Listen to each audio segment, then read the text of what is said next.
നമ്മൾ ഇന്നലെ ഷോപ്പിങ്ങിന് പോയിട്ടുണ്ടായിരുന്നു. ശ്യാംജിയുടെ ബർത്ത്ഡേ ആണ് ഇന്ന്. അപ്പോൾ അതിന് വേണ്ടിയിട്ടൊരു ഡ്രസ്സ് വാങ്ങി കൊടുക്കണമെന്നുണ്ടായിരുന്നു എനിക്ക്. അപ്പോൾ മെയിനായിട്ട് അതിനാണ് പോയിട്ടുണ്ടായിരുന്നത്. നല്ല തണുപ്പുണ്ടായിരുന്നു ഇന്നലെ. എന്നാലും നമ്മൾ പോയി. ആദ്യം തന്നെ സ്റ്റുഡിയോയിലേക്കാണ് കയറിയത്. വിൻ്റർ കളക്ഷൻസാണ് കൂടുതലും. എന്നാലും നമുക്ക് ഇഷ്ടപ്പെട്ടൊരു ഡ്രസ്സ് കിട്ടി. പാൻറ്റും ഒരു ടീഷർട്ടുമാണ് എടുത്തിട്ടുണ്ടായിരുന്നത്. അതാണ് എൻ്റെ കയ്യിലിരിക്കുന്നത്. പിന്നെ ഞാൻ അവിടെ കിടക്കുന്ന ഡ്രസ്സുകളൊക്കെ ഇങ്ങനെ നോക്കുന്നുണ്ട്. അതിലൊരു ബ്ലാക്ക് കളർ കുർത്തയൊക്കെ എനിക്ക് ഇഷ്ടപ്പെട്ടിട്ട് ഞാൻ വെറുതെ അത് വെച്ചൊക്കെ നോക്കുന്നുണ്ട്. ഇന്ന് തിരിച്ചത് ഞാൻ അവിടെ തന്നെ വെച്ചു. അതിനുശേഷം അവിടെ കമ്മലിൻ്റെ കളക്ഷൻസ് ഉണ്ട്, ബ്രേസ്ലെറ്റ്സ്, അതിൻ്റെയൊക്കെ നല്ല കളക്ഷൻസ് ഉണ്ടായിരുന്നു. അപ്പം അതും ഞാനിങ്ങനെ നോക്കുന്നുണ്ട്. നന്നായിട്ടുണ്ടെന്നൊക്കെ പറയുന്നുണ്ട്. നല്ല സ്റ്റഡിൻ്റെയൊക്കെ നല്ല കളക്ഷൻസ് ഉണ്ടായിരുന്നു.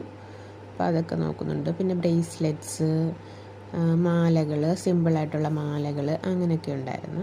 അപ്പോൾ അതൊക്കെ നോക്കി. പിന്നെ അതിന് ശേഷം നമുക്ക് കുറച്ച് പച്ചക്കറികളൊക്കെ വാങ്ങാനുണ്ടായിരുന്നു. അപ്പോൾ അതൊക്കെ വാങ്ങിക്കുന്നുണ്ട്. പയർ, ഫുൾ ഗോപി, അങ്ങനെയൊക്കെയുള്ള സാധനങ്ങളൊക്കെ വാങ്ങിച്ചു. പച്ചമുളകൊക്കെ വാങ്ങിക്കാനുണ്ടായിരുന്നു, അതെല്ലാം വാങ്ങിച്ചു. അതിനുശേഷം ഫുഡ് വാങ്ങി. എന്നിട്ട് നമ്മൾ തിരിച്ച് വീട്ടിലേക്ക്